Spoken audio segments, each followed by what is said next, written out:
Boo. Sometimes this beach doesn't want to connect to my microphone. And it was being a little shit. Hello.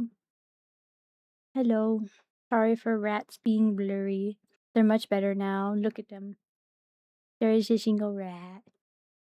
I'm gonna be careful on my computer. I might ban rats on like gaming streams till I figure out what's wrong.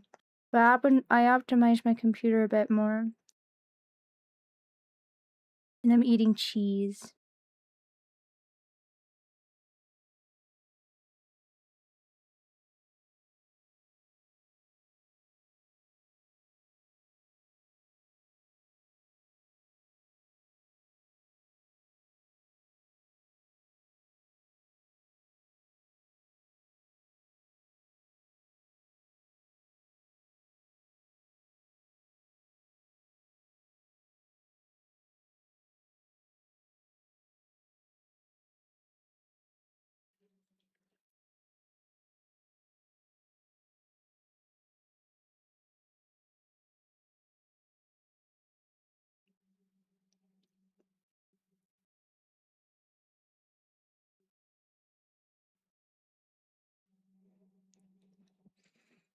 Meow. I need to beep somebody.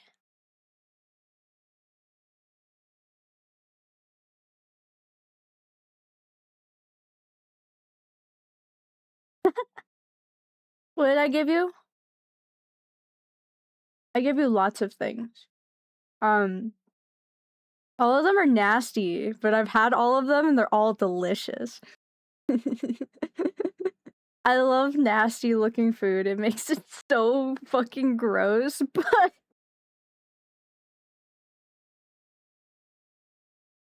the Kibis has had many gross foods. Ashford also says, "What the fuck are you eating?" Oh, it's so good. It's so delicious. I usually take out the fruit though. I love frog eye salad. It's delicious. Did you look it up? I gave you the nastiest versions of them too, like the nastiest names.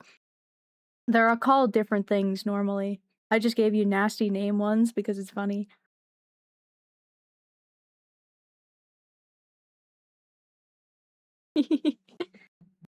What did it give you?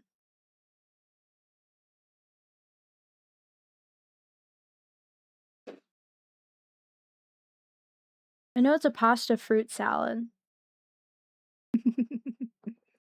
You should try it sometime. Very yummy. Yum, yum, yum, yum, yum. You don't even try the delicious. Oh my god, it's not that bad. Did it say, like, was it not what I think it is? Because I remember Googling it and that's frog eye salad.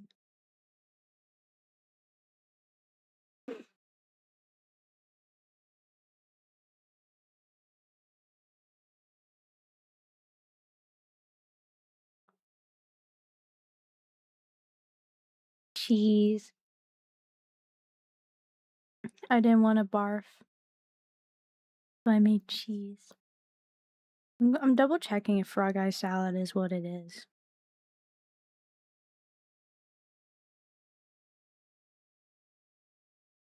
Yeah, that's not nasty at all. Howard.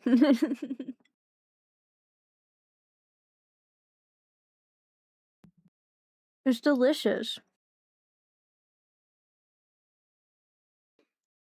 Yeah, that's the right one. And a lot of people put like way too many cherries in it. You don't put that many cherries in it. But it's delicious. It's a marshmallow fruit salad, but the only thing that's different is it has noodles. So, no, it's noodles, but with like a marshmallow sauce. So you basically kind of make like this, like a butter marshmallow thing with noodles, but cooked noodles, fruit and whipped cream. I usually don't put the fruit in it because I'm not a big fan of it.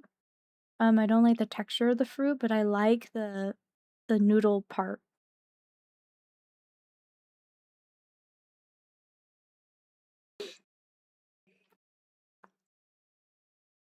What? Y'all need to try more delicious foods.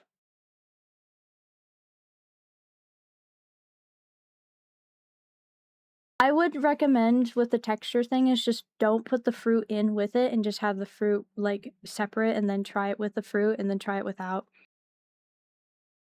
I realize I don't like the texture of orange like with it. Also, do not put like a fuckload of cherries in there. It does not taste good with the cherries. Yeah, we're talking about frog eye salad.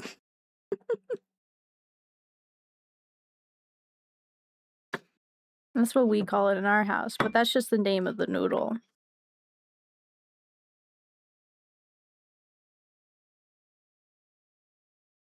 Oh, who cares? It came through. My text to speech read it right, so hell yeah, I understood.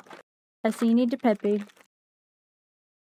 I am opening up Wheat Thins. Delicious whole grain cracker.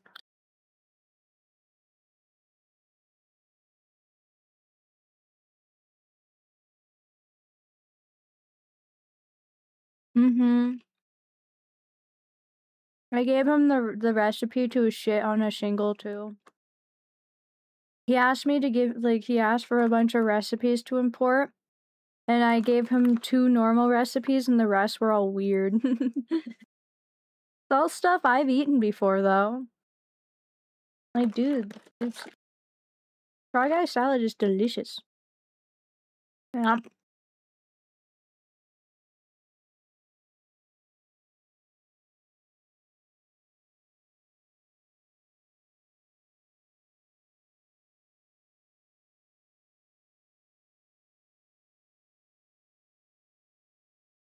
I'll take her.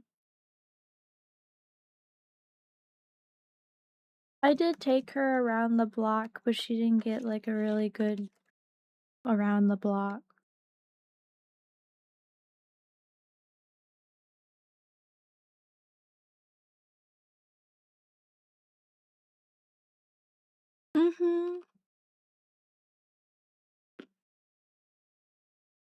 I'm testing it out.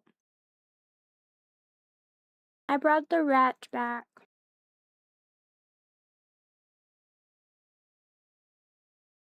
I'm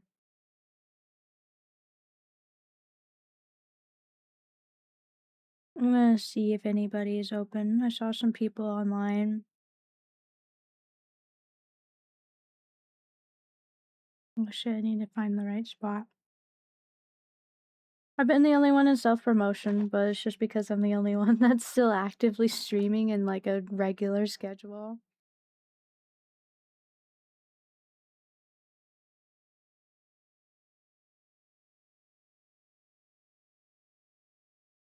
Ah. But yeah, we're testing if the rats are gonna lag me out.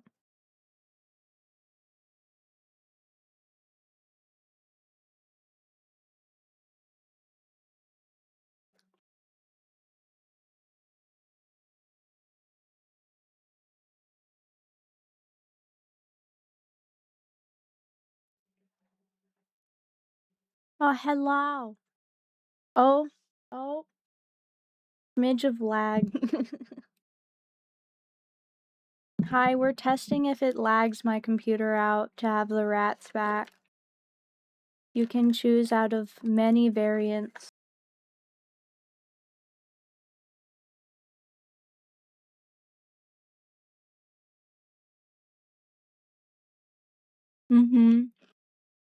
Machini de Pepe.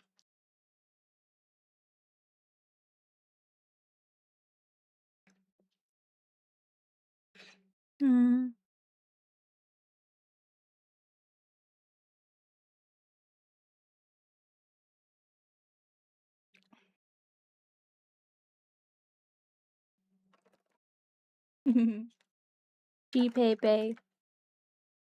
No lag here.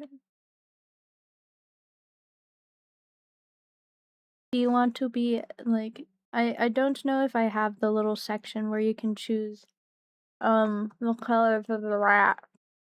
Hang on. I think I accidentally removed it.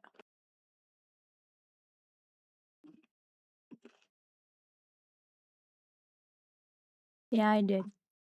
Oopsie.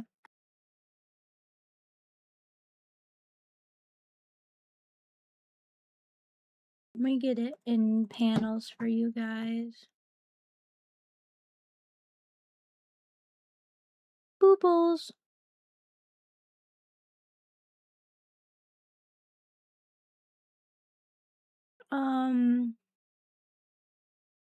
We're gonna set it up as panel 3. Alright. If you go to... I think, yeah, that's kind of where some of it comes from. Hello! Okay. If you want to change... Did I add the right one? No. Do not want you. I want other one. Uh-oh. First stream. There it is. New panel.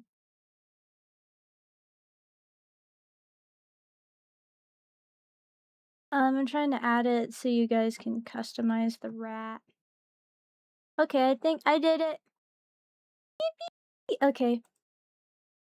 Can you not go over to... I know. I have some lag going on with my account right now. Okay, if you want to customize your stream avatar, it is now on my about page on Twitch. So if you want to customize them, you can pick the colors.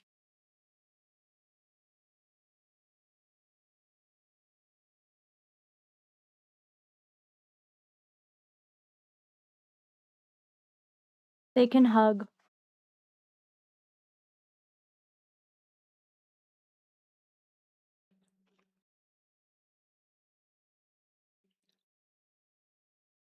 Wha- Oh, okay. Yeah, we're just seeing how much this lags me out.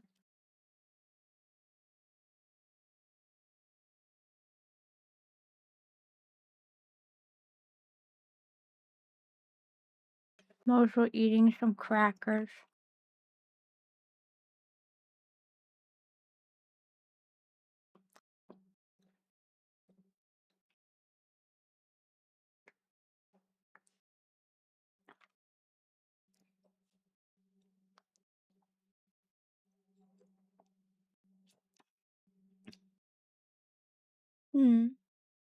I think I have a yellow. Depends. I have lots of colors. I added so fucking many.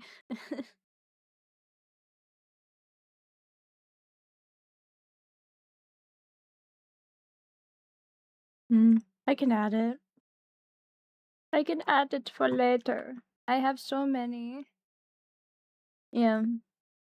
I customized it a lot. I just gave it a lot more color variants. So far it has not broken my computer yet. That is an achievement. Yippee.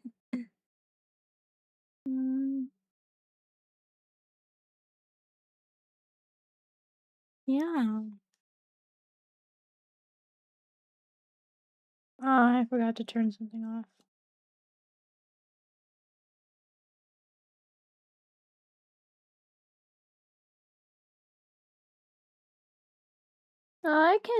I can see the usernames.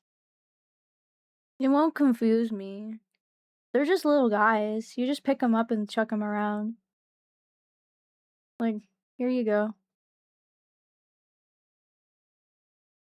Yeet. It's just something I can fidget with. I can blow you guys up and give you treats.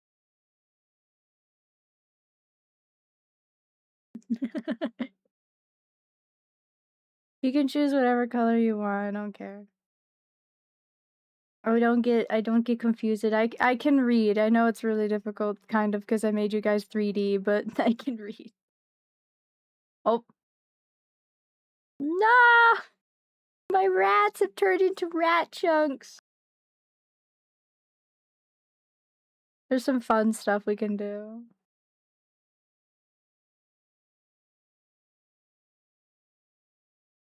I wish I could pin you guys to my model, but it doesn't have that as a feature. I'm so sad.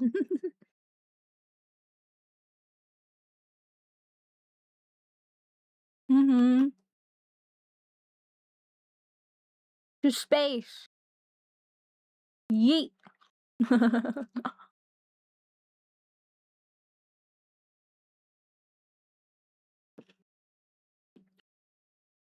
I make them fall from space. For fun.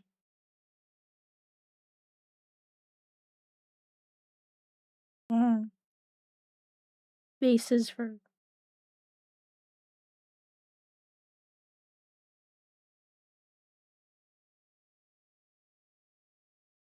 I have someone in my, like, who I shared something. Yeah. For space.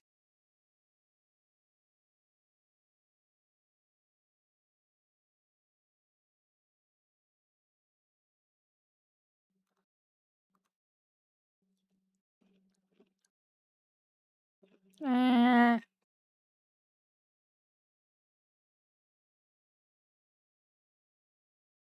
Just to see, like, how... Like, I'm trying to see if maybe I should put up a game to see if these guys will break my device.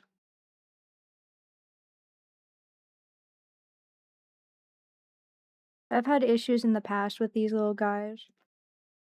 So they're a schmidgel of a problem. Not too much, but I just think my CPU is not having a fun time with them. Now they're considered kind of like a background entity on my computer. I can also spawn more of you guys, but it's more fun to just slingshot you around.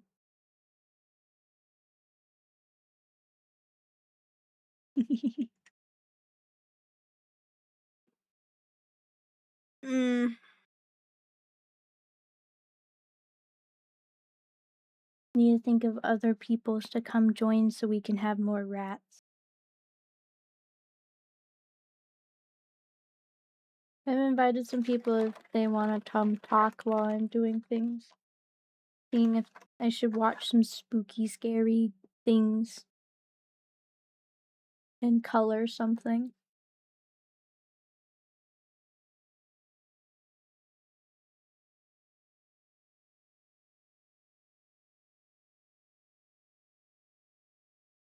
I got accepted for a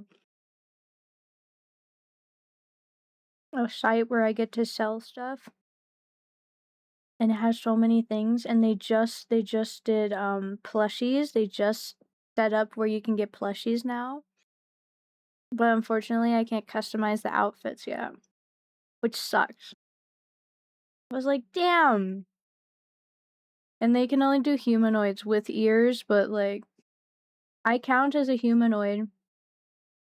And I'm okay with having a little naked little thing of me, but I was like, ah! Remember how I said I wanted to get a version of me that I can chuck around? That's what I wanted.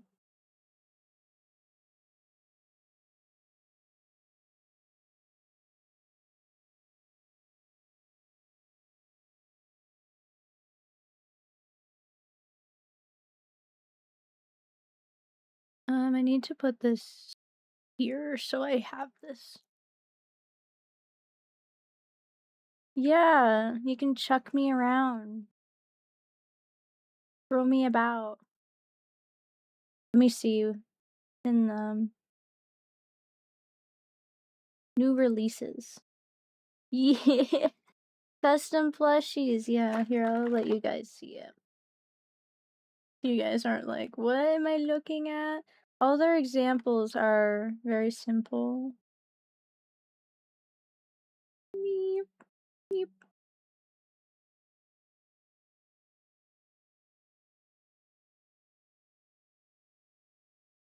Oh, I have two versions of it. There we go. Check it out.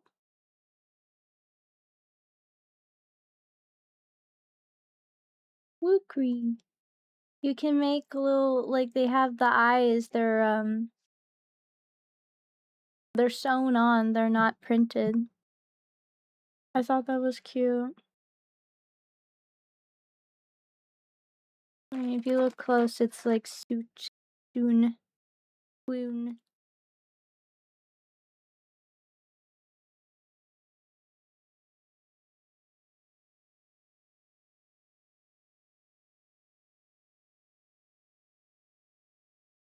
Mhm. Yeah, but so far, she does the clothing is printed on.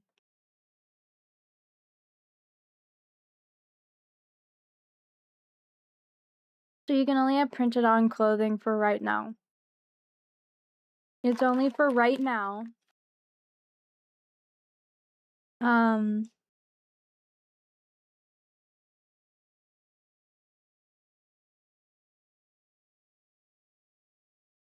mm, and they're $150.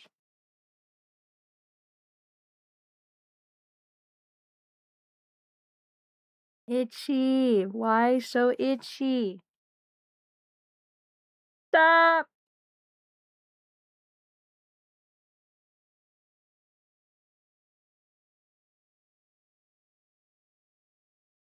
But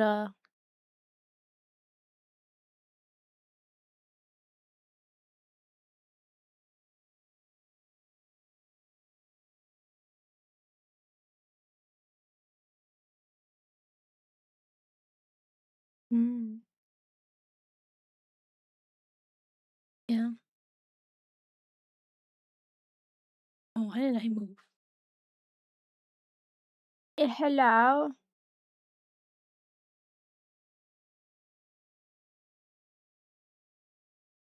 Anyways, that was what I was looking at because I got a little ping for it. So now, if I wanted to, I can make Kibis that you can throw. You can chuck them into space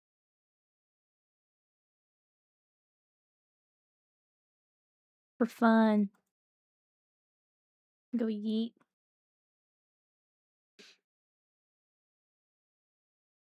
Yeah.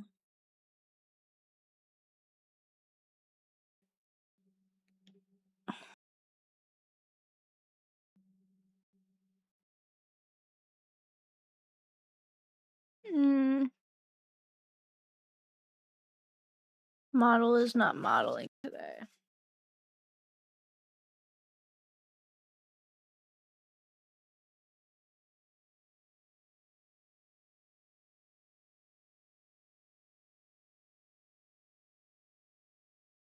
The person that makes the horns I like are making horns.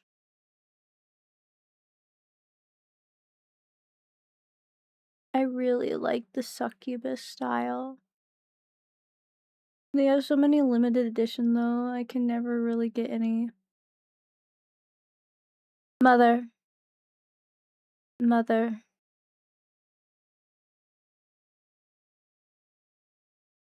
Get her to give you some whenever she answers.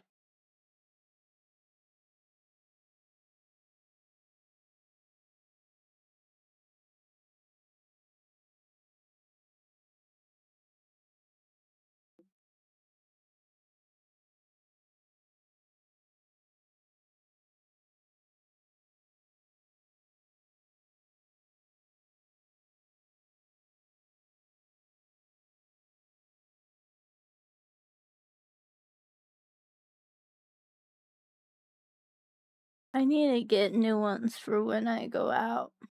I need to get gold ones. Wonder if I can get custom ones that look like kibi horns.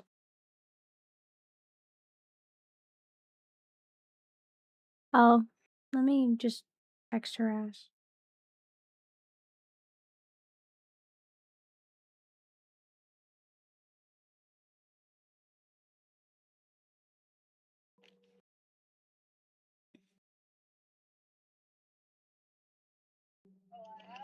Can you pretty please do the thing? Come here. Can you give 6 recipes in chat for me?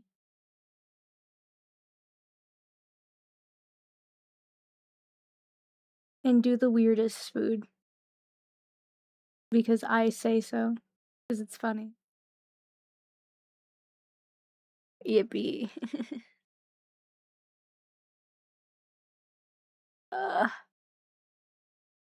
Kibi do delayed stream.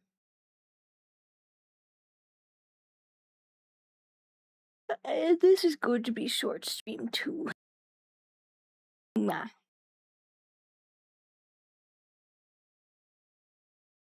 Ouchie.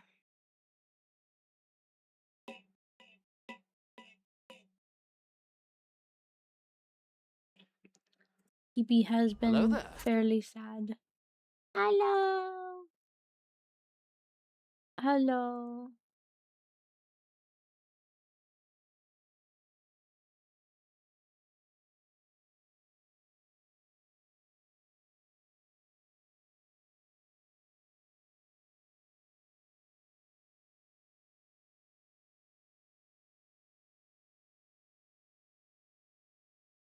It's often mentioned that the town was made for the sole purpose Spooky. of building Project Sanguine. Project Sanguine was a U.S. Navy project proposed in 1968 to improve communications with submerged submarines using extremely low-frequency radio waves. The initially proposed system for Project Sanguine, which was meant to survive a full-fledged nuclear attack, would have required a giant antenna consisting of 6,000 miles of buried cables in a rectangular grid covering 2/5 of the state of Wisconsin. Although this system was never implemented because of protests from residents of neighboring towns, several sources claim that a smaller, modified system was built in Dublin in the 70s. At first, the story of Dublin might not sound like anything out of the ordinary, except for one detail. It's long been believed that at some point in the 1990s, the entire town of Dublin, Wisconsin somehow disappeared off the face of the earth. Strangely, Dublin doesn't appear on any maps. If you look up information on the town today, you won't find any official reports about its history, which is incredibly strange considering that over the years, a huge number of internet users have claimed to have relatives who used to live in the town. Right. For example, a user named Jamie Ivanov posted the following account of the rural town on Reddit. I just learned of all the noise surrounding Dublin, and I think I can add some insight. Dublin was a small town in Wisconsin that housed a lot of military families. My father lived there for a year or two and spoke of it occasionally. The main thing I remember is that it had to do with Project Sanguine in the early 60s. I don't think it was X-Files type stuff, but the town was destroyed after an incident. I thought they were digging up a ton of land for something and they flooded the town or something. What?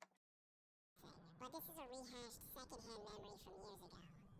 In several online forums, websites, and groups, people have also uploaded pictures of shirts, mugs, and other souvenirs from the town. One particular post on the obscure Urban Legends Wikia page even features a photo that was supposedly captured from Dublin, Wisconsin. The image in question shows a middle-aged waiter sitting next to a young woman who puts her arm around him as they both smile at the camera. On the right-hand side, a young kid can also be seen sitting across the table from them. Although the image has been reposted in many online forums and groups, there seems to be no evidence at all that suggests the picture was actually taken at a restaurant in the allegedly vanished town. In the past decade, many people have also reported a digital ghost trace of Dublin in the form of Google search autocorrect and recommended search options suggesting the term Dublin, Wisconsin. You can give him actual recipes of things you like. Ashford, you can give King some recipes of food you like.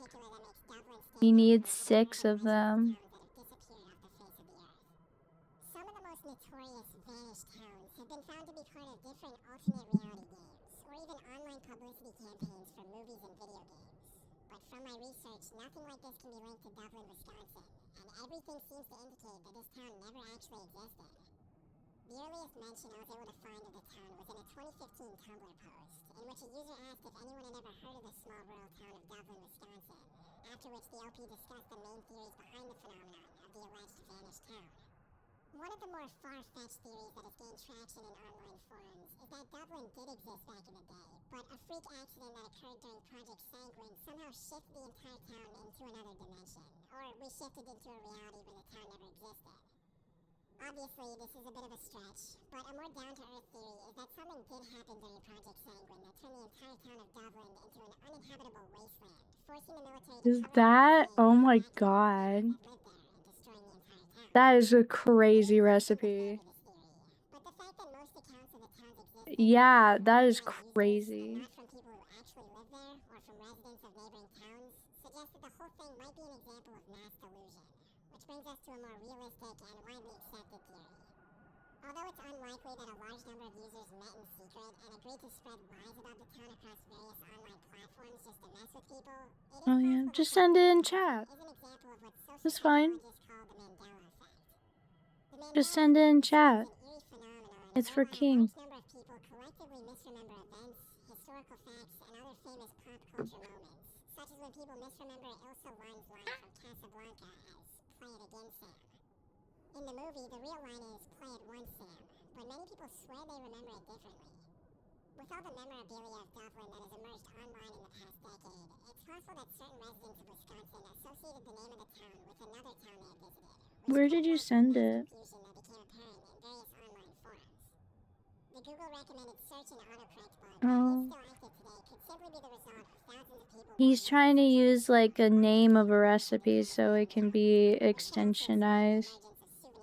Is it the thing you made? Happens when new trends take over the internet. The rise of memorabilia from the fictitious town was most likely an attempt to make a few dollars by people who use bots to find trending topics in forums and automatically generate merchandise related to them.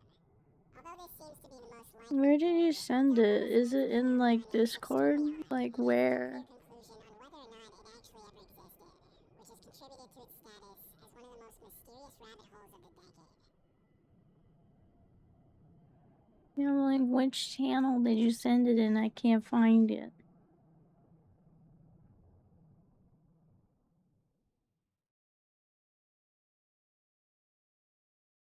DIY crystals.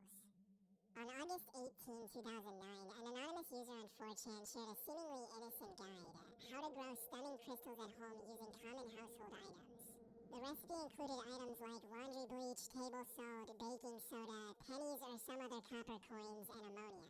The instructions were straightforward. Mix these ingredients in a large glass jar. That's how you add the make pennies, heroin. and blow on them through a straw to trigger the reaction. However, anyone who followed these instructions was in for a horrific surprise. Yeah. It seemed like a harmless DIY experiment turned into a nightmare, because the original poster's promise of beautiful DIY I mean, you make crystals crack. was a flat-out lie. In reality, combining ammonia and bleach produces chlorine gas, an insidious and highly toxic In chemical. that, but Chlorine gas can cause severe respiratory damage, yay! excruciating chemical burns, and even permanent Yay! injury with just brief exposure. Prolonged exposure to high concentrations, on the other hand, can be life-threatening. And even if someone manages to survive, housed hundreds of military families in the previous century. Oh my gosh. Took 3 centuries.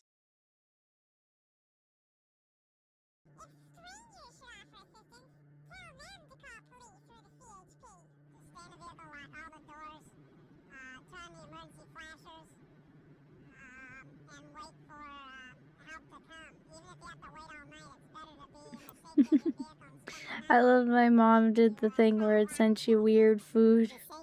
There's some crazy shit in there. See, that's okay. I can see that.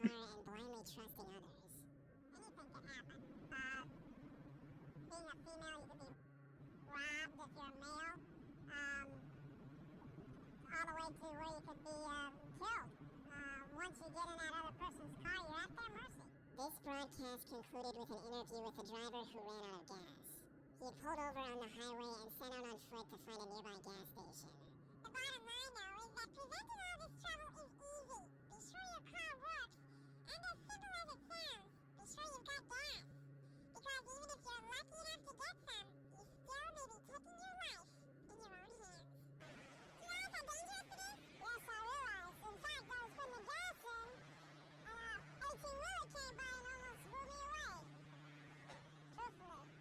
However, what seemed like an innocent public service announcement was, in reality, aired in response to a horrific crime that took place in San Diego just 2 days prior.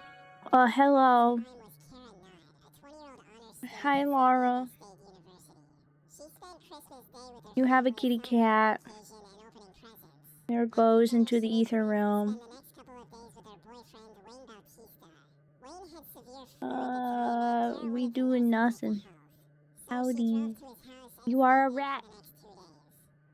Yeah. You're a rat. From her boyfriend's place to let him know that she was on her way home. The drive from Wayne's house should have taken about 30 minutes, but when 2 hours passed with no sign of her, her parents began to worry. At around 10 p.m., Sam suddenly because I said so. to his wife, "I'm gonna go find Kara." With that, he drove to Wayne's house, hoping that Kara would still be there. Unfortunately, Wayne told him that she left soon after she called Sam, and he had no idea where she was. Members of her family and Wayne yeah, what's his colors? Can you just give me colors? However, despite driving around all Give me a day, they found second. nothing that could give them any insight into her whereabouts. You have to give me something that I can color pick off of him. 5:15 a.m. when the family decided to drive down the Mercy Road exit ramp off of I-15. There, they found Kara's white Volkswagen Beetle. The driver's side window was halfway down. The keys were still in the ignition, and all of her belongings were still in the car. But there were no signs of Kara herself. The family reported this find to the police, who quickly began searching the area. Not long after the search began, they found Kara's lifeless body 70 feet below a nearby bridge. Later medical examination of her body revealed that she had rope burns around her neck Herbie? and a mysterious round injury above one of her eyes. After a complete analysis of her injuries, the coroner concluded that she had been strangled before being thrown from the bridge. Okay, it's not gonna be perfect, but it will look very wrapped. Difficult for investigators to pinpoint the killer's motive behind this horrific crime. There were no signs of someone else being in the car either, which also made it difficult to determine why she would Murder Herbie. down an abandoned exit on her own. Kara's boyfriend was the last person who saw her alive. This made him the lead. You guys are not gonna be able to see each other for a bit, but it's just because of Murder Herbie. Received from a Chevron gas station about 15 miles from the crime scene. Kara likely stopped there on her way back. Unfortunately, questioning the gas station employees failed to uncover any new leads, leaving investigators with zero clues for where to look next. Without any other options, investigators and broadcasted Kara's disappearance in as many places as they could, asking the public for any useful information. Hell yeah. This also included the We're given some wacky ass things you can choose. Luckily, after these segments aired on TV, the Associated Hotline Alright. received over 2 dozen Getting the calls base from color. However, instead of providing any information regarding Kara, these calls uncovered a far more shocking truth. They said that a patrol officer had pulled them over in the past and told them to drive down the same deserted Mercy Road. I don't think I'm gonna really be able to do some of these, but I'm gonna try. Sometimes get in their passenger seats. The officer they were talking about was 36-year-old Craig Pryor, the same man who was preaching on TV about how to stay safe on the highway. Craig tried to disprove these allegations with his logbook, which showed that he was writing a ticket at the time miles away from the crime scene. However, his logbook had clear eraser marks. Get logged. 1 week after the incident, the San Get Diego logbook. Police Department began a formal investigation with Craig as the lead suspect. And it didn't take long for them to find mountains of evidence that proved his involvement. While searching his car, investigators found a yellow rope, which was just Lots the of thick color. as Kara's neck. They also found his flashlight, which matched the wound above Kara's eye. However, the piece of evidence that sealed the deal was a golden fiber investigators found on Kara's sweatshirt. Forensic analysis of this fiber revealed that it was identical to the gold fibers in the patch on Craig's uniform. By this point, it was clear Craig was the one responsible for this crime. However, he remained adamant that he was Frickin' Craig committing criminal actions. Lower. Driving alone and decided to pull her over down the Mercy Road exit, just like he had done with dozens of women. However, instead of going along with him, Kara decided to fight back, and maybe even threatened to file a complaint against him. That's when he lost control and hit her with the flashlight in his hand. A Upon realizing what he had done, Craig now had two choices. Let Kara go and risk ruining his career, or make sure she never talks to anyone again. Craig chose the second option.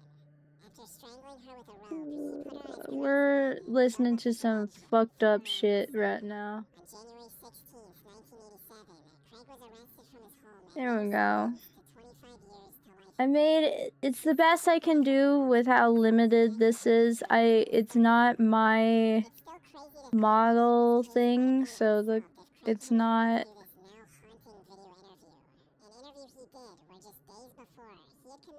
a rubber room with rats. The best I got. Oh, did I do it right? On June 2nd, 2016, a woman named Christina Kellen posted this video of her pet parrot talking like a human.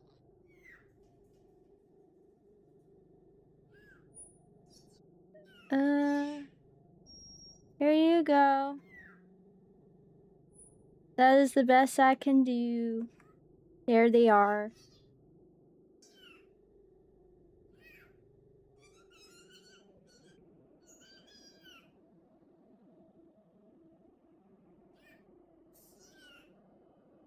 The boy. The boy. Why do I get just that stuff sometimes? No.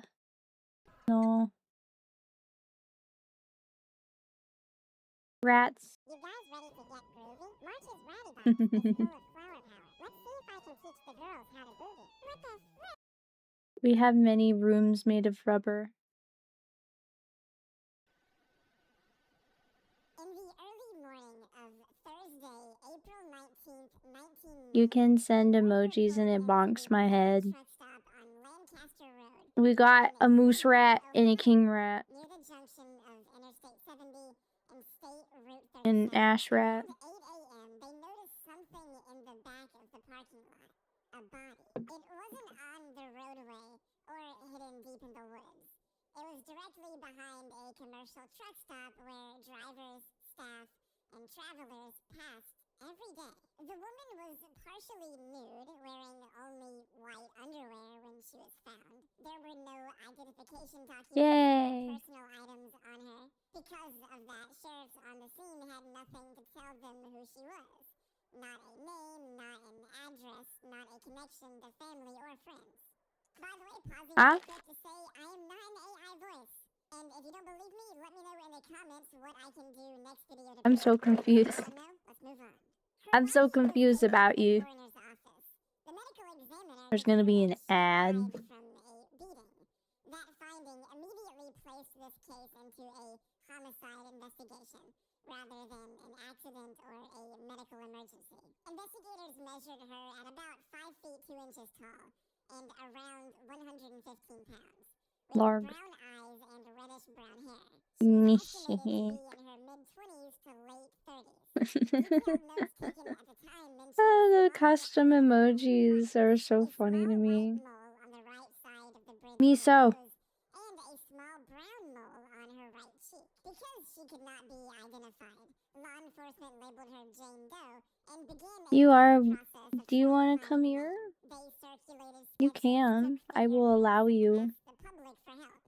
But none of those efforts brought a match. She stayed You will be allowed unidentified in access official within records the and media realm. reports throughout the 1990s and into the 2000s. In the first weeks after her body was found, detectives focused on the location. The truck stop sat right next to a major interstate. They interviewed people who worked or stopped there. We're having a very boring day. A traveler, a hitchhiker, or someone passing. Trying to just see how well my computer does with the rats. Anyone who might have seen her the night before or early that morning. But no clear lead emerged. Have you been feeding the doggos rice? That combination, a beaten We've been giving my dog in a busy quinoa. place and no name to go with her, is what pushed this case into the cold files. He likes the quinoa. I hope someone would recognize her or come forward. But for many years, that didn't happen. After the body was recovered, investigators moved into what should have been the most productive phase. What is that? Figuring out how the woman died and where it happened. The autopsy Yes, showed she had Gigi. been beaten to death. Her injuries were consistent with a violent assault, not an accident, overdose, or medical episode. There There is no indication she died naturally or collapsed on her Things head. are From the working, start, this was treated in my as opinion. a homicide. What Pretty the good. autopsy could not determine was where the beating occurred. Investigators believed the location behind the pilot truck stop was a dump site, not the crime scene. There were no clear signs of a prolonged struggle in that area, and the placement of her body suggested she had been brought there after she was already dead or close to death. That raised an immediate problem. If she wasn't killed there, then the most important evidence, the actual crime scene, was somewhere else entirely, possibly miles away. Police focused heavily on the location where she was found. The pilot truck stop sat just off Yes. Interstate 70, a Trying to figure out what's going on. highway. Every day, long-haul truck drivers, local commuters, and travelers pass through. Someone could arrive, dump a body, and be gone quickly. That made it extremely difficult to narrow down suspects. Detectives interviewed Nah, stop Snoot. employees, checked work schedules, and asked whether anyone had noticed a woman You accidentally said in something. the hours or days before she was found. No! To determine whether any disturbances had been reported overnight. Nothing solid came from those efforts. They also considered whether she might have been a traveler, hitchhiker, or someone transient who wouldn't be immediately missed. But there was no clear evidence she was unhoused, and nothing about her appearance suggested she had been There we go. on the road long term. I had it. It was broken. Between two possibilities. Either she It was came through broken. the area briefly with someone, or she was local enough to have Was arrived broken. but simply hadn't been connected yet. Despite fingerprinting, dental records, and public appeals, no identification surfaced. No missing person report clearly matched Oh, her description. get sent to the void realm. Over time, the lack of a name became one of the biggest barriers in the case. Without knowing who she was, police couldn't retrace her last movements, relationships, or routines. As weeks turned into months, then years, Yes. the case lost momentum. We give our Leads creature dried up. rainbow Detectives quinoa. rotated off the case. New He likes it. investigators reviewed the file periodically, but without new evidence or a name, Kind of. there was little to push it forward. By the late 1990s and into the 2000s, the woman found behind the pilot truck stop existed mostly as paperwork. Photographs, reports, preserved evidence, and a Jane Doe entry in databases. The homicide was never forgotten, but it was no longer actively moving. Water. For more than 25 years, the case stayed frozen because investigators didn't know who the victim was. They had the physical evidence, autopsy records, and documentation from the scene, but without a name, there was no clear starting point. They couldn't trace her movements. They couldn't reconstruct her last day. They couldn't ask the most basic question, who was the last person to see her alive? But that changed in the mid-2010s.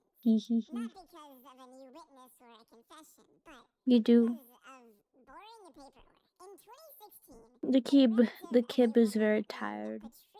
Very burnt out.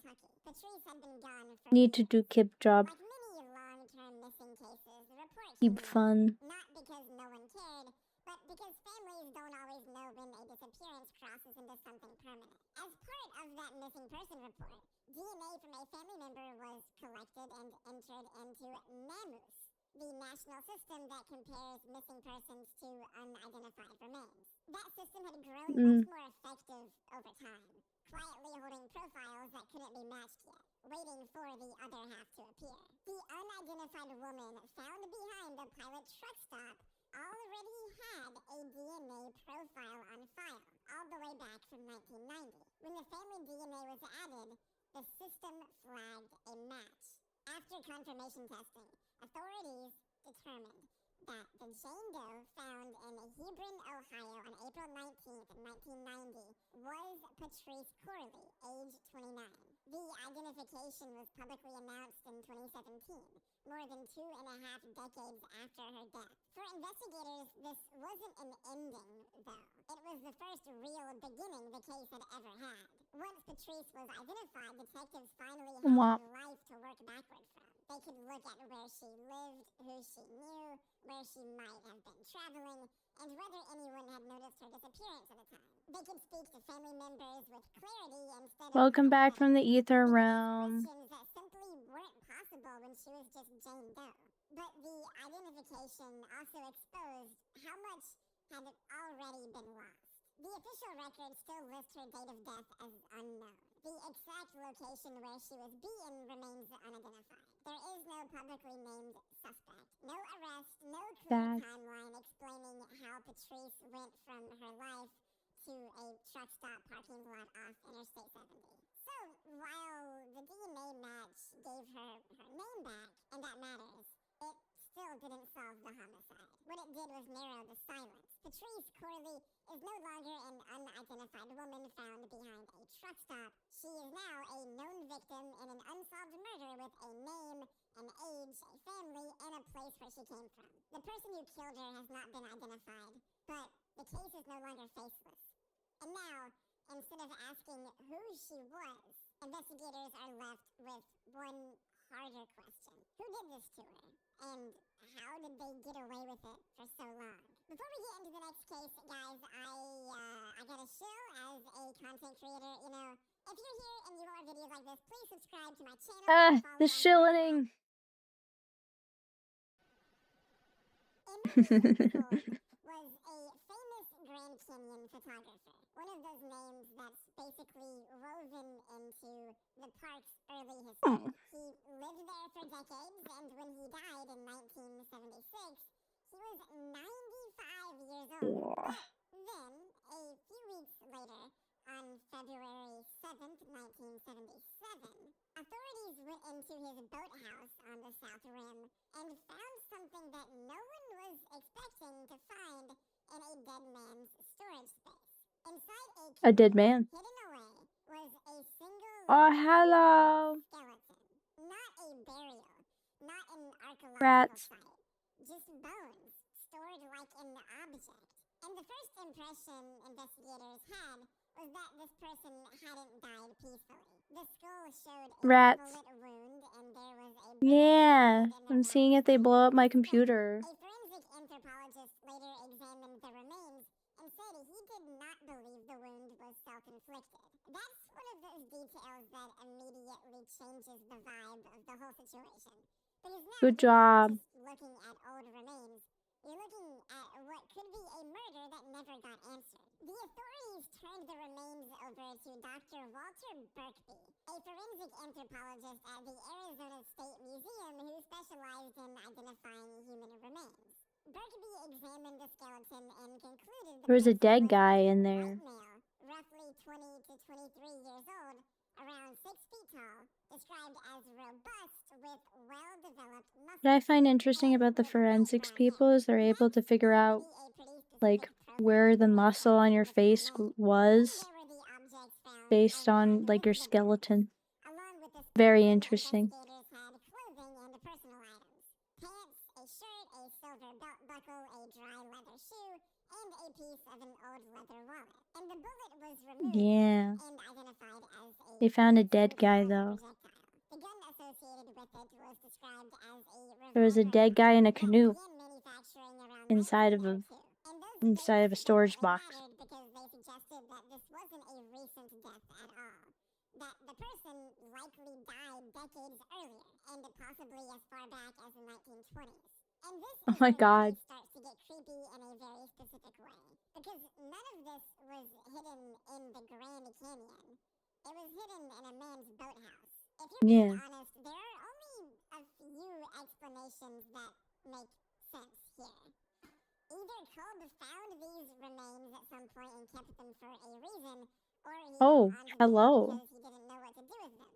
Or because at the time it didn't feel as unthinkable. You went into some weird ether realm down there. The result is the same. A young man's skeleton sat stored in a canoe until after Kolb died. And once the authorities had the basic profile, young male gunshot wound, old-timey items, people immediately started trying to connect it to the most famous Grand Canyon disappearance they could think of. I think you're lagging somehow. Vanished on the Colorado River in 1928, and who Oh, you planting bombs.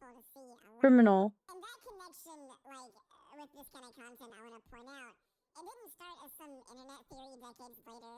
It was so strong that in the early 1980s, articles and authorities were openly discussing whether these bones could be Glenn Hyde's. Glenn Hyde and his wife, Bessie Hyde, were already legends by the time the bones were found in Kolb's boathouse. In 1928, they vanished while attempting to run the Colorado River through the Grand Canyon on what was supposed to be a Yeah, I fishing know. adventure. I understand the safe bombs. And the trip was risky, even by the standards of experienced river runners. Their disappearance was never solved. Well, do you guys want to see fan art? And again, Emery Kolb was one. You want to see fan art? Let me go grab it.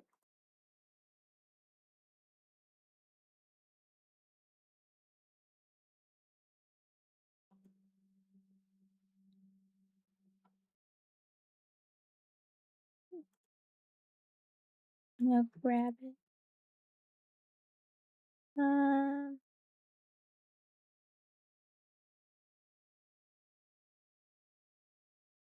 I go put it. Yes, it's horrific, but yippee! I got fan art. Ta-da!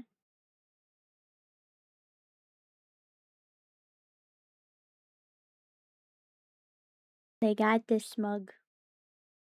The smug.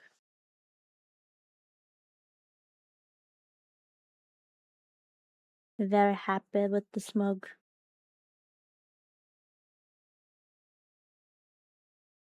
I'm also very happy that the rats haven't blown up my computer yet. Yeah.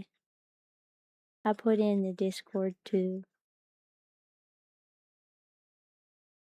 Smug. Smug, a big ass smug smile.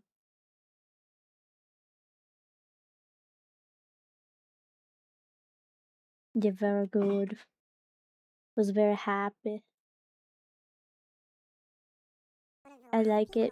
I like it when people draw things. After setting a record by reaching Bright Angel Creek in just 26 days, Glenn and Bessie hiked up to the south rim and spent time in the Grand Canyon Village. While there, they visited Kolb, who had already run the river twice and knew the dangers better than almost anyone. Kolb photographed them at the rim, and those photos still exist. Look, You gotta eat it off the screen. he was deeply uneasy about them continuing. Accounts from Kolb's friend Thelma Self said he tried repeatedly to stop them. He warned them that the worst rapids were still ahead. He offered them life jackets and inner tube and even asked them to stay with him through the winter. Now that's a fun emojis that keep popping up. They're funny.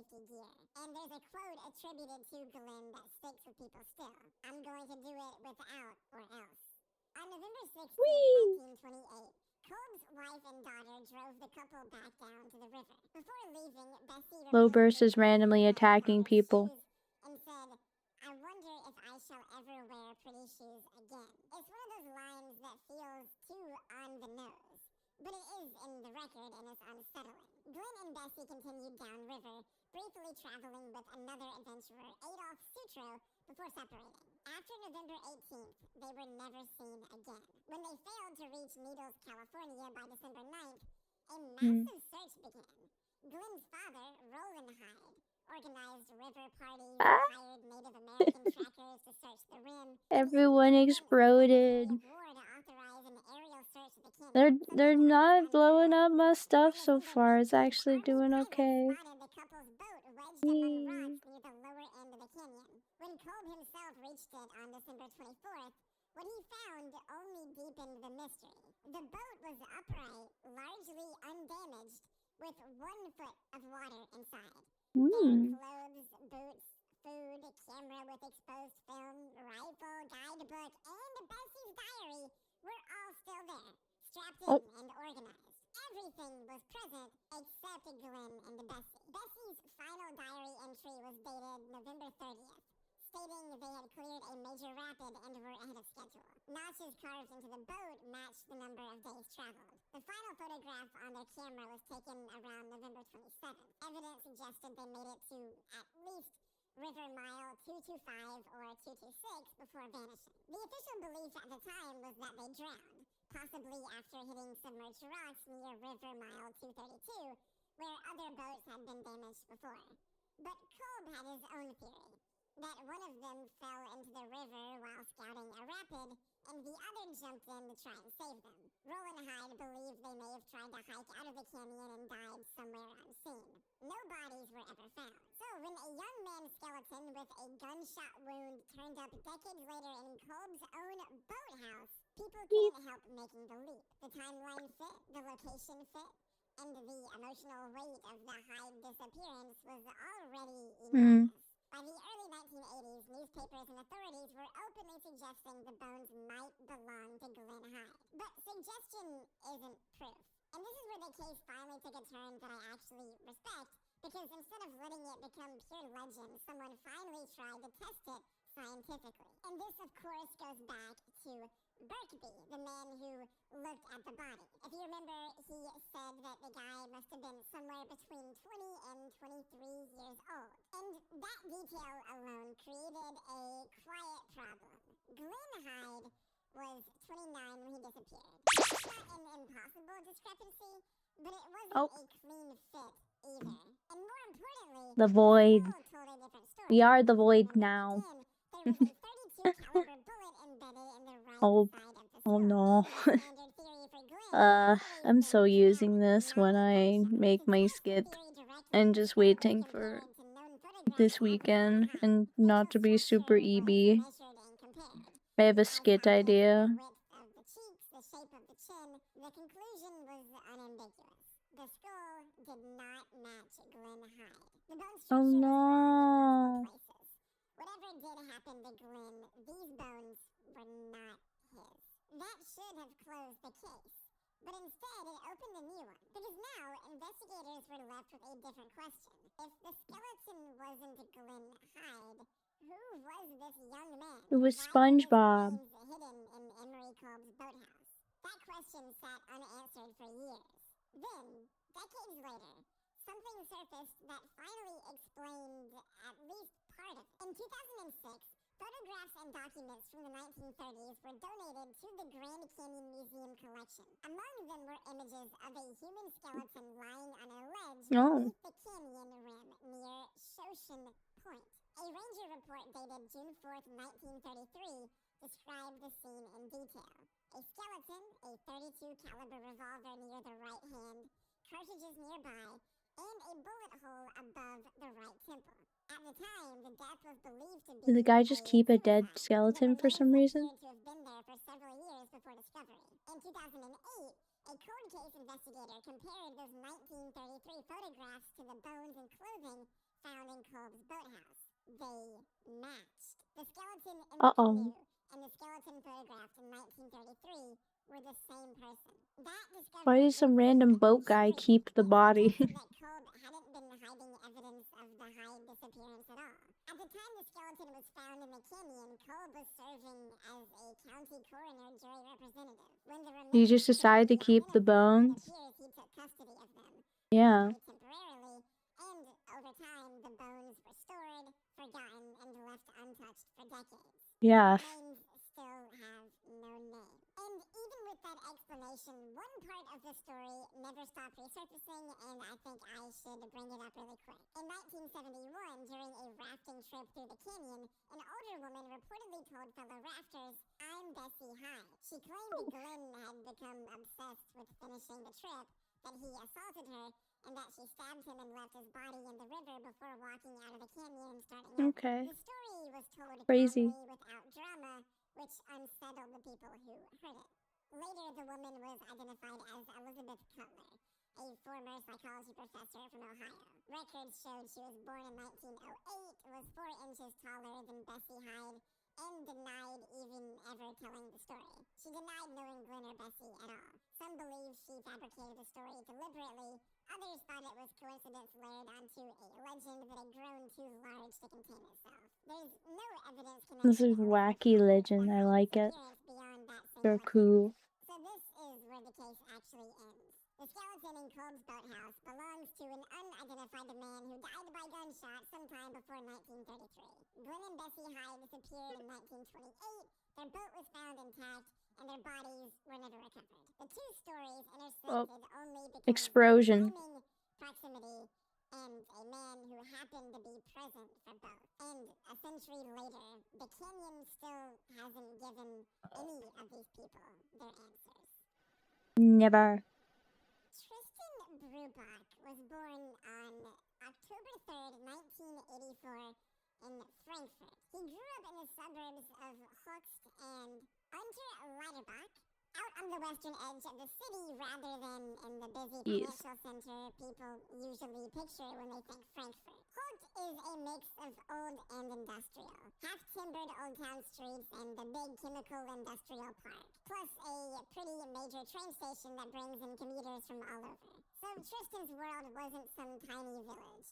It was a normal working-class suburb with buses, trains, apartment blocks, and kids cutting through Me little is green definitely areas to going get to to school. pass the Tristan fluke told me out that the after rain a didn't hit swim. hard before any of this happened. Is His it mother, EB? Iris, died by Very suicide in EBs. 1995 when he was still a child. After that, his father, Bernd, raised him alone. He was an only child. People who knew him described him as shy but very street smart. He spent a lot of his free time just walking around the neighborhood, not really going anywhere in particular. He My had a pet goodness. rabbit and really loved animals. Despite EB. being reserved in most situations, he would regularly walk up to Yes. strangers who were out with their dogs and start talking to them about their pets. I can help One of you. the details that sticks with me the most, he wasn't some reckless wild kid. If you have these like technology, I can help you get like a very simple thing going. And later attended secondary school in Sindlingen, another suburb. Just normal kid stuff. Local schools, local walks. Me no That looks gatekeep. like the lead up to a notorious case when you I will blow up your house. That is my version of gatekeeping. School before Easter break. Tristan went to class like usual. According to the official timeline, he was in school until about 1:30 p.m. when he was excused after complaining about back pain. And that's actually documented. A lot of people in this case think that he was skipping, but no, teachers let him go. It's documented about back pain. There was just a theory that it was, about skipping. It will work. I don't know how to do that part, but I know how to set up OBS. I made all my fancy little decals and wacky shit. I made all the fancy stuff. You don't need it to be fancy for it to work. I just like it fancy. The friend was sitting on a different bus and tried to get Tristan's attention, but Tristan didn't notice him. The friend got off at the next stop and walked to Holt Station to try and meet up with him in person. When he couldn't find Tristan there, he eventually just went home. Sometime between 2:15 p.m. and 2:25 p.m., a student walking home saw Tristan Criminal. I want to play the games. I want to play a bunch of puppet combo games. I think I'll have fun. They're not like super scary. Let me see how much they are. Station area mid-afternoon on a day when a lot of kids were probably already in holiday mode. The last normal interaction we know about happens a bit later. At around 3:20 p.m., a woman sitting on a bench in the small park area in front of Holt Station Tristan. Where do I buy your games? By himself and smoked a cigarette. She made brief small talk with him. Nothing dramatic, no long conversation. Just that tiny slice of human contact.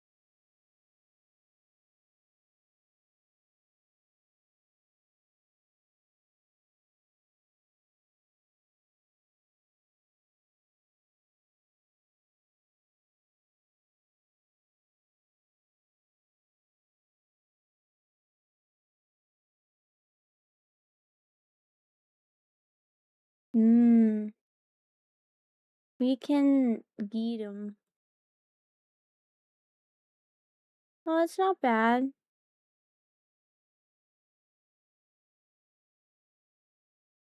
I'm gonna follow them. Oh shoot, I don't have it logged in.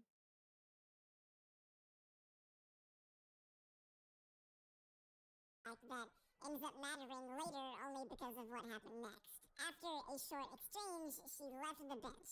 When she looked back, she saw two men sit down on either side of him. At that moment, there was still nothing obviously wrong from her point of view. That sighting, Tristan alive in the little Memorial Park in front of Hawk Station around 3:20 p.m., casually smoking and talking to a stranger, is the last confirmed You'll be normal moment fine. of his life. He was a shy Need to but play more streetwise spooky kid hanging around things. the area. Because He I played like on a them. busy afternoon I'm just a in a pussy. neighborhood full of people in public transport. As I already Coward. mentioned, He nothing about is. that timeline screams you're endangered the average person. He wasn't disappearing into a forest at midnight. He was moving between school, buses, and a major train station in broad daylight. At around 4 p.m., a group of children walking home from school took the shortcut a lot of local kids use. The pedestrian tunnel that runs alongside the What rat underground section of the Leiderbach River, just west of Frankfurt Hawk Station. cowardly Locals just called it the he is. Leiderbach Tunnel. Also, I apologize to I any TV am viewers. I gets am bad oogie at spooky. pronunciation. I looked up a few of these. I'm trying my best. I promise. Anyway, back to the tunnel. Inside, they saw a body. They didn't go over A and booty. investigate. They were kids. A It bobby. was dim, and whatever they saw was disturbing enough that they turned around, went back to their school, and told their teachers. The teachers then went with them to the tunnel, saw what was actually there, and called the police. The call to police came in at 5:08 p.m. The body Migo, was oogie, Tristan spooky, Birdbach. go The blah crime blah scene later blah. was described by investigators as one of the worst Be seen in nice. Frankfurt, even in Is post-war Germany. I And I want think to play that's more important to puzzle say up games, so I front, want some because cooler puzzle otherwise games. it's easy to treat the details like just another list. From reconstruction, Wee woo. police believe Tristan Wee woo, was wee woo. ambushed near the southern entrance of You the committed tunnel, a crime, close that's to what you Leiderbach did. itself. Sometime after being seen alive in the park at 3:20, he walked west toward the tunnel. The attacker struck him outside, not deep inside the tunnel. He was beaten in the face, then put into some kind of stranglehold and choked until he lost Wow. consciousness. After that, his attacker cut his throat. The neck wound was so deep that it reached the spinal cord, described in reports as Damn. almost a decapitation. Tristan was left When they do that, you know it's fucking, they meant it. Kibis. Kibis. At least one of Tristan's shoes came off during a struggle outside the tunnel. Investigators believe the attacker left the scene, recovered the shoe, then came back and placed it on top of Tristan's body later. It's a small specific detail, but it shows No. the killer was moving I was saying in I'm a the pussy. area instead of just attacking and running. After Tristan was dead, his body was dragged into the tunnel. Inside, the killer carried out the mutilation. Parts of skin and muscle tissue from Tristan's buttocks and thighs were removed with what investigators have called precise knife cuts. Fuck, this case is fucked up. Both, can I say that? Testicles were removed. Some of the removed tissue was left placed in the tunnel itself. This is horrible. The murder weapon, a knife, was found in a concrete block nearby. Police estimate that the murder and mutilation together took less than 15 minutes. And there's another layer that Damn. makes all of this Boy said, I'm gonna kill you now. 5 seconds later. walked past the tunnel and saw a man bent over something inside. They later told police they believed he was maybe tying his shoe or messing with an object. They didn't understand that they were looking at an active crime scene. They kept going. Only later, when they learned what had happened, did they realize what they'd seen. Those three are not the same kids who found the body. I am very hungry. At the wrong time. I haven't eaten anything. Police start building an image of the suspect. I had some In that moment, cheese. it It was another very moment with delicious the cheese. tunnel. The other key witness wasn't at the station. She was already near the tunnel. According to case files, a 12-year-old girl walked through the Leiderbach tunnel at around 3:50 p.m., roughly half an hour after the murder, depending I on didn't which want to source throw you up use. during She was stream, alone. so I As ate she some passed the cheese. southern entrance, she saw a man come So I out wasn't from behind nauseous the again. bushes. He wore a cap and a ponytail stuck out from the back of it. She also noticed something else, an obvious issue with his upper lip, either a cleft lip or a large scar. She didn't see Tristan. She didn't see the attack. But between her sighting and the teenagers in the tunnel, investigators ended up with 2 snapshots of a man moving around the exact area where Tristan had just been killed and dragged. Once that first shock of the crime scene wore off, the investigation narrowed around one image, a young man with a ponytail and a damaged Oh. upper lip. Multiple witnesses described some That is an version ugly of man. the same guy. Early adulthood, 20 to 30 years old, scruffy with either a cleft lip or a big scar on his upper lip, and long hair tied back under a cap. A composite sketch was built from those statements. That sketch was then pushed out not just through local media, but shared with law enforcement worldwide. And still, not a single confirmed match has ever come back. The 12-year-old girl you heard about in part 2 is the one who saw him coming out from the bushes near the tunnel, ponytail hanging out from his cap. Other witnesses tied him to the tunnel area and, What in pic? at least one case, to Tristan himself. I spaced out for a second, sorry. There were even claims from former Kibis' brain has turned into soup. I want Ashford to tell me why he asked me if I'm hungry. That was an ugly creature. But you didn't kill a child in 15 minutes by ruthlessly ripping his throat out and cutting it so bad that it basically just, like, decapitated his spinal cord. I don't think you're that type of person.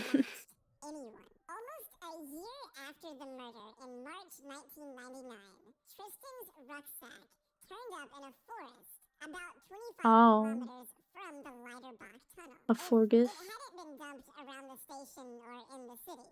Someone had taken it out of Frankfurt and left it in a wooded area off a rural footpath. Inside the backpack, investigators found something that clearly wasn't Tristan's. A Czech language. It was mine. The Kibi is hungry. Didn't have connections to the Czech Republic and you're in the other room. reason to own that book. Police treated it as a potential clue about the killer instead. They pushed the case and the sketch into the Czech I was Republic making growling noises. It wasn't actually my stomach. Anyone who might recognize the face or the Atlas link. Nothing real came back from that either. I think this is one of those details where you can feel how close they thought they were. A backpack, a foreign language atlas, Can you feed me? Forest, and then it just doesn't go anywhere. Can you send space food? Investigators launched one of the largest mass fingerprinting operations Germany had ever seen. All males Get space delivery. in Host and the other place, Unter Liederbach, plus regular male commuters in that age range who used Frankfurt Host Station were asked to give fingerprints voluntarily. By 2014, Jaw is crapped out. That bracket from Host and over 92 from Unter Liederbach had been printed. Still no match for the bloody fingerprint from the crime scene. In total, police have followed over 23,000 leads, worked with Interpol and the FBI, and There's just an entire pineapple on a pizza, man. The file is ridiculous, and in a way, that's part of the horror. You can't say they didn't try. Then, in 2016, a name hit the news. Whoa. Manfred Seal. Seal was a suspected serial killer linked to multiple murders of women in Hesse between the 1970s and 2000s. After you good, his ear? death, remains and disturbing writings were found among his belongings. Because he My lived ear in was this having rural a area very and fun shared time. sexual sadism with mutilation of that area. In other cases, he was Alright. examined as a potential suspect in Tristan's murder. But the fit was bad from the start. Wrong victim profile, wrong age, and when investigations compared Seal's fingerprints with the bloody fingerprint from Tristan's scene, they didn't match. In October 2017, police publicly excluded Seal as Tristan's killer. On April 7th, 1998, the day after Tristan's funeral, a man Oh my god. I'm gonna pass out. Holy frick. station and told them to come arrest him. He described himself as about 180 centimeters tall. Oh my with gosh. long black hair. Officers rushed to the station. Can you tell them to give me something to wake my ass He was up? gone. The caller has never been identified, and parts of the call have been released publicly, but it's never led to him. And if my editor can find any of those parts, please put them here.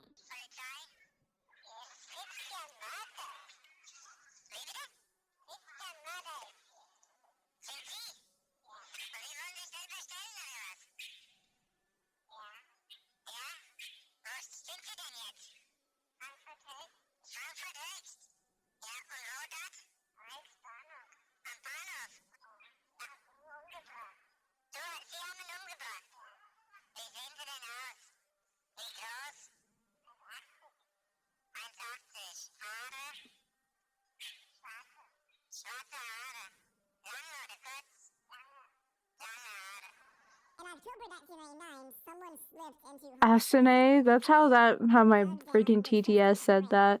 Asane. 1.2 meters all the way down to the coffin and stopped. The the coffin wasn't opened and nothing was taken.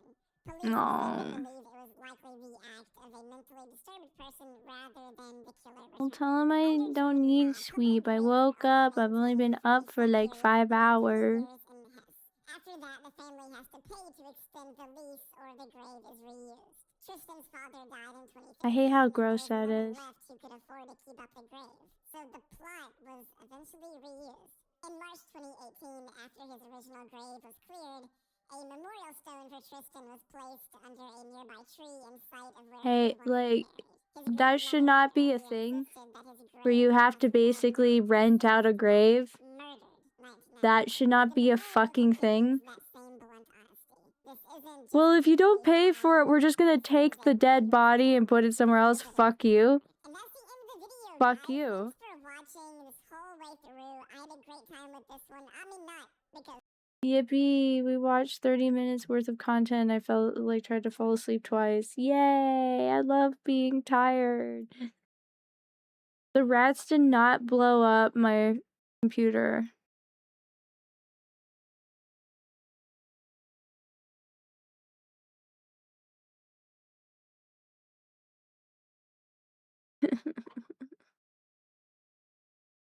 Cassini.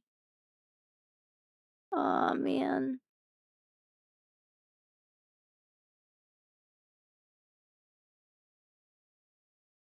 Greetings, fellow mortals. I am going to crash out. Hey, everything just seemed to do its own thing. Nothing seemed to fuck up that bad. Which is nice. Yippee, rats work. We'll see tomorrow. Yeah, we'll see tomorrow if I can have rats working and I can play a video game. Then I'm gonna bite Ashford's head off. All mantis style.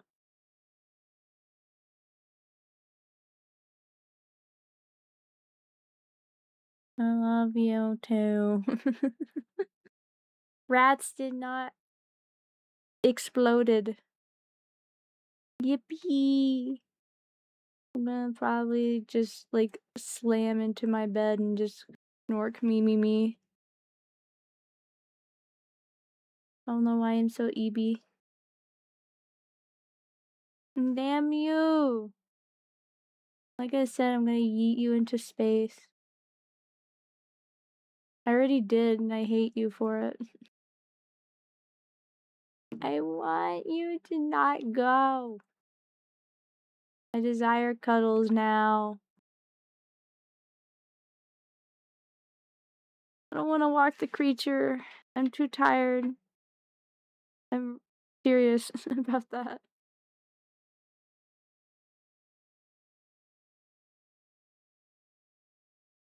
Yeah. I'll see what I'm doing. You guys enjoy the end music and chill out.